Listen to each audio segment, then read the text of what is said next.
Hello, hello, hello. My earlier video got cut off, so I'd like to finish up talking here. I was ranking the top three heavyweight boxers. I had Fury, and then I was kind of switching back and forth between Joshua and Wilder. Wasn't quite sure, but I originally said Wilder. Now I'm leaning towards Joshua, but I really think that Fury is the best boxer out of the three.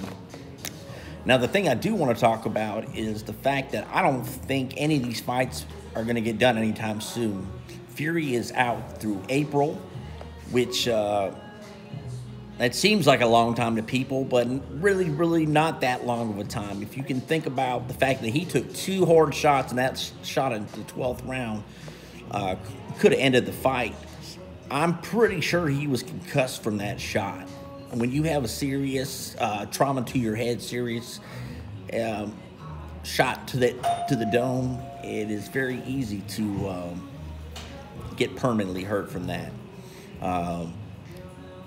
Some people might think this is excessive, but I could even see a Fury staying out for a year just to make sure that his brain and his recovery is full, because if he gets rushed back there early, he won't be able to take a shot in the same way as we see in a lot of fighters that get knocked down or knocked out. It seems to be easier and easier and easier, and sometimes these guys don't take the necessary rest and recuperation.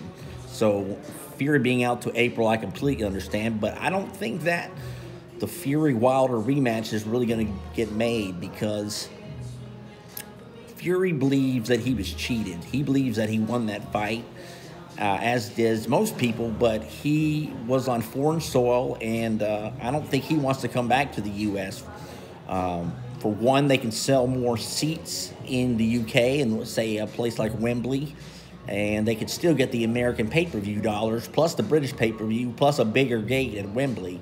Having more people, it'll be cheaper tickets, but they could even up those ticket prices, and they could stem to earn a lot more being in the UK. That plus Fury went to Germany for Klitschko. He came to the US for Wilder. I think it's Wilder's turn to turn around and go to the UK and fight there. I think that's one of the reasons that Wilder won't fight AJ either. He doesn't want to go over to the UK.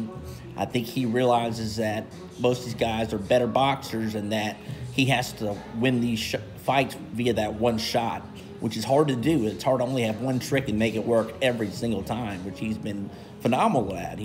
But he knows that if it goes through the scorecard in the UK, that he's not going to get that nod. I think that's why he doesn't want it. So I really think he's going to fight Dominic Breazeale, who's been a mandatory for about a year now and had been fought. I think we may see AJ take on Dillian Whyte, even though there are rumors of Vladimir Klitschko maybe facing Dillian Whyte. Not super excited to see that fight. I would like to see Vladimir versus Wilder, though. I'd be interested in seeing how that goes down.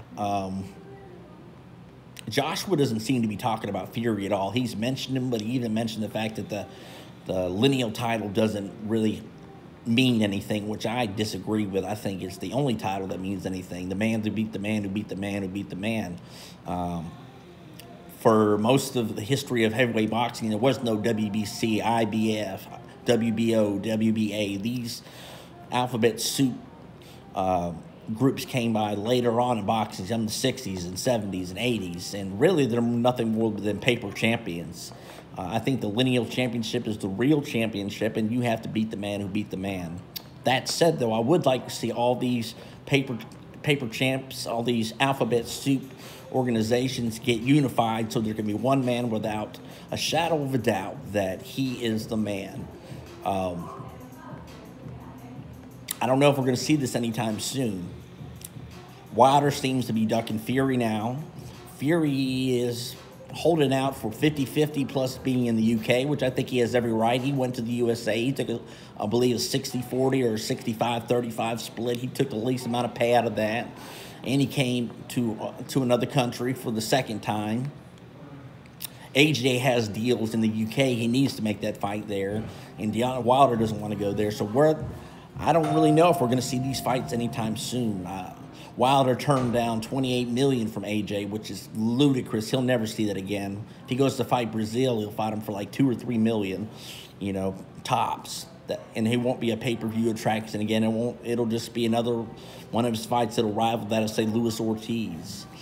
So I just wonder if we're ever going to really get the fights that we want. We don't want to see Breazeale. We don't want to see Dillian Whyte. We want to see AJ, Fury, and Wilder duke it out until we find out who's, without a shadow of a doubt, the number one heavyweight boxer in the world. If you have any comments or questions or anything, just please leave them below. Thank you for tuning in. Have a wonderful day. God bless, and shout out to all my lokes.